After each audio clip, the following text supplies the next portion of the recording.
We're live here at Limaland Motorsports Park, where the biggest race of the season once again brings in some of the biggest names in NASCAR. We'll talk to Casey Kane in the pit stop update. That's coming up. Your News Now is next. The upgrades on and around Dean White Court haven't really taken away from that vintage feel. They've simply added color. After last season's winless campaign, the coaching staff stressed the significance of conditioning so that in 2010, there's nowhere to go but up. While the buzz and the adrenaline many times is more than enough to get the players through their many stops on the way to Phoenix, the real letdown comes when most of them are reassigned to Portland and grabbing their bag at the jetport. Amir, the saga that soiled the image of Buckeyes football finally reached its breaking point for Tressel, who after a decade down in Columbus is stepping away from the sidelines. Two of the most common questions brought up throughout the press conference, health and family. The main reasons why Myers stepped down at Florida. Before he was able to become the 24th Buckeye head coach, it was something he had to clear with his family. Andy, the people behind the scenes here at Dutch Hollow Road work year-round for this event. With weather like this and a guest like I have here, you can certainly understand why. Joined by NASCAR driver Casey Kane. Casey, you were here back in 2007. What was it about Limaland that brought you back?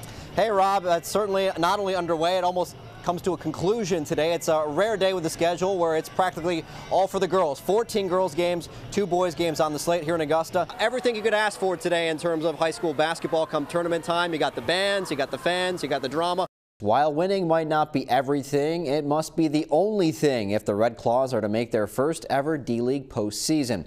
With only 10 games remaining, Maine entered Sunday 1 game out of that final playoff spot. The Red Claws going for a weekend split with division leaders Canton. Maine led midway through the third, but shortly thereafter it was the visitors who took charge in the fourth. Josh Selby generating some much-needed O. Then it's Chris Wright with 2 of his team-high 20. Maine still trailing big, though, by a 97-78 score. They recently acquired Selby, showing he can get his own shot. He had 14, but simply too much of a hole for Mark Tyndale and company to come out of. The dunk here of little salvation after the 108-83 loss. Maine has dropped 7 out of 9 and falls 1.5 games back of that final playoff spot. They'll host Fort Wayne on Thursday. How would the parent club do on the road as Jeff Green played his first game in Oklahoma City since being traded by the Thunder? Final minute of the first, Green gets the hoop and the harm. Boston down 1 after 1. In the second, Kevin Garnett being decisive as he hangs and hits the floater. He had 12. Boston trailed by 5 at the half. In the third, Paul Pierce bottoms on the tray. He led the Celtics with 20, but this game, much like many others belonging to Kevin Durant, 2 of his game-high 23 as the Celtics lose 101-89. Boston is at Charlotte tomorrow night. Ohio State split their regular season matchup with Michigan State. They also shared the Big Ten regular season title. However, there would be no split in the final of the Big Ten tourney, where the winner would receive a top seed in the NCAA tournament.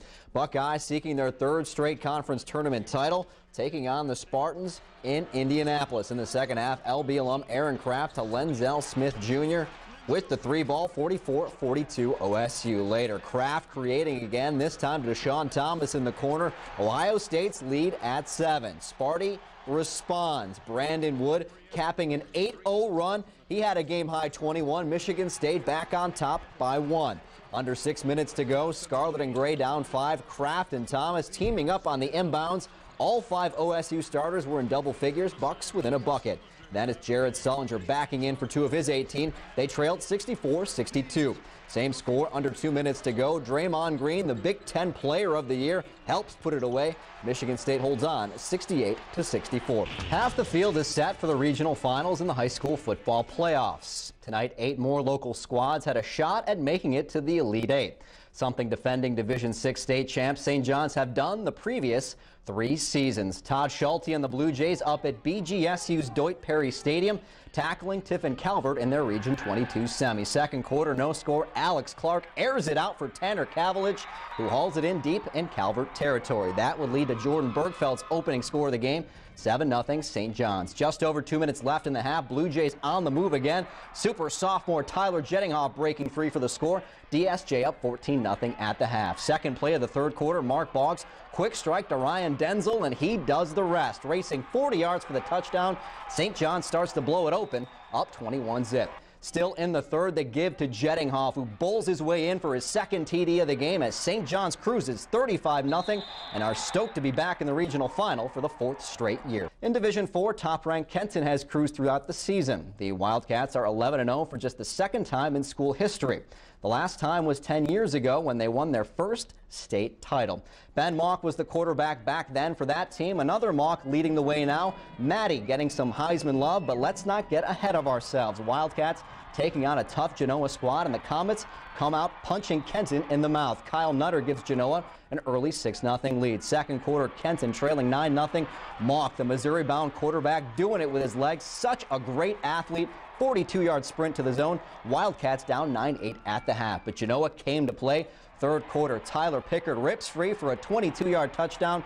Comets extend the lead to 7 at 15-8. Wildcats would respond on 4th down. Mock over the middle, and the ball is tipped right into the arms of Kent State-bound Bryce Fackler inside the Genoa 15. Then it's Mock doing more damage on the ground. 209 yards rushing to go with 3 touchdowns. Kenton takes the lead and keeps it. The Wildcats win 32-22. They'll play Bishop Hartley for the regional final in a matchup of number 1 versus number 2 in the state. Fans around Sid Watson Arena in Brunswick have packed the stands for years to watch their beloved Bowdoin hockey team, celebrating with them after every goal. The same can be said of their newest follower and teammate, Harpswell resident Lucian Hodel. Coach Mahar kind of talked to us about the idea of having a kid, come and be a part of our program, and we, said we're all for it.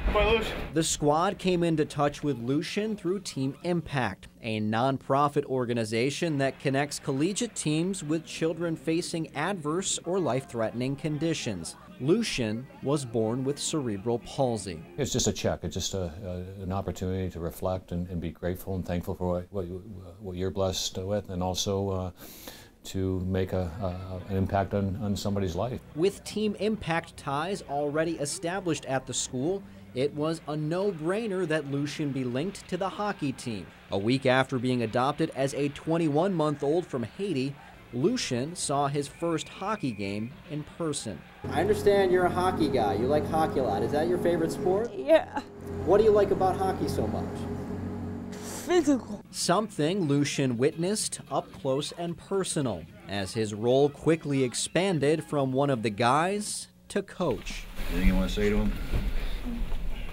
Keep it up. There we go. A pretty touching moment, actually. I felt like just seeing him come in, and we had heard so much about him, but it was great to just actually see him and really be able to talk to him. He definitely brings a smile to all of our faces.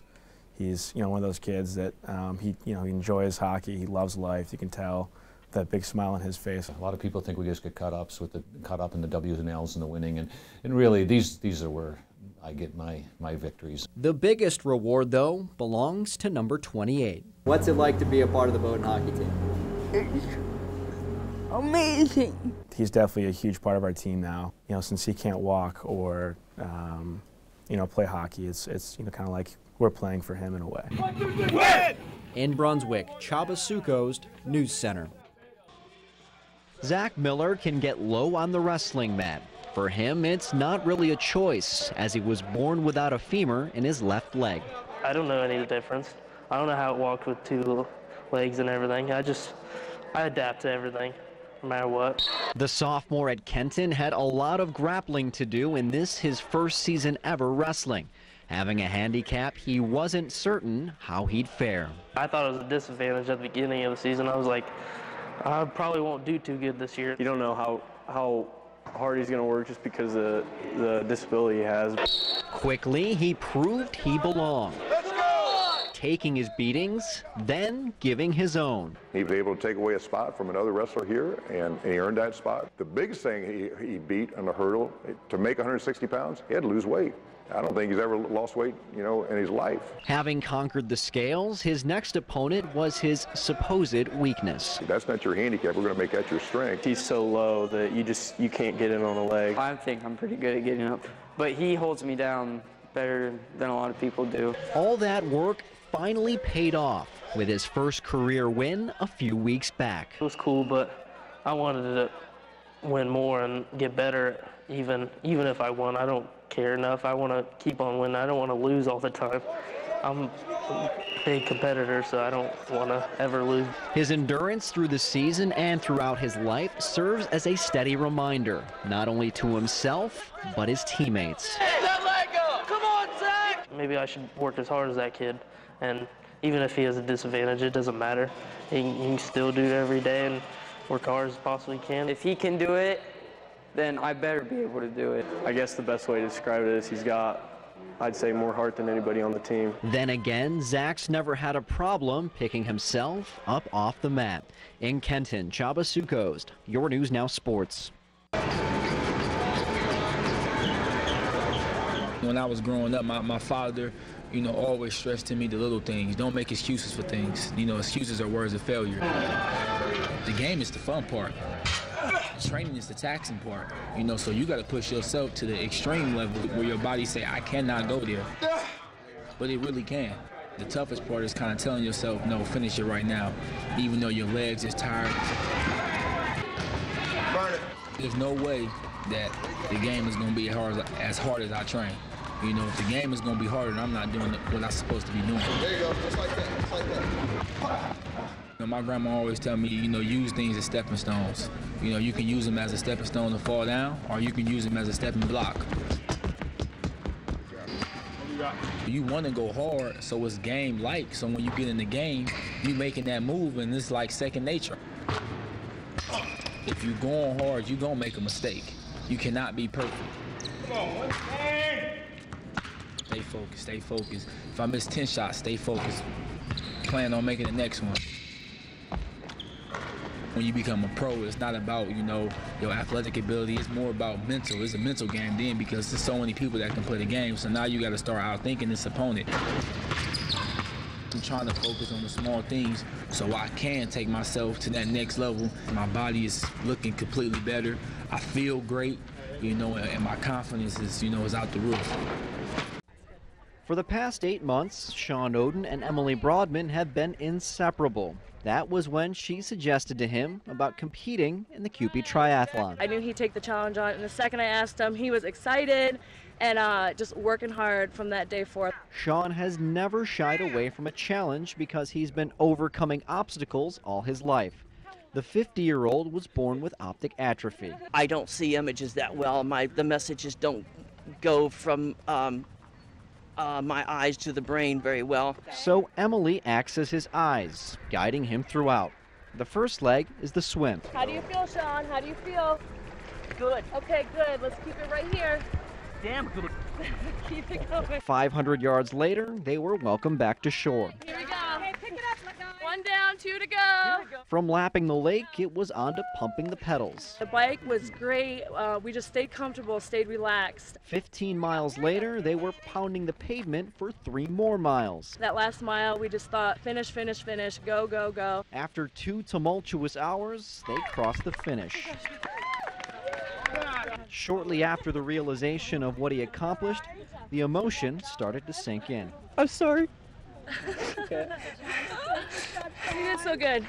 Triathlete. Oh, man. Throughout all the sweat and tears, Sean had plenty of inspiration from those in his situation. I met a gal that is a world champion in the triathlon, and she's totally blind. And that's what made me push it. You keep working at it, keep plugging along, and you'll get there. And if I had it to do over again, I wouldn't change a thing, because it was a lot of fun. He's not the only one leaving with a smile. In Bath Township, Csaba Sukosd, your News Now Sports.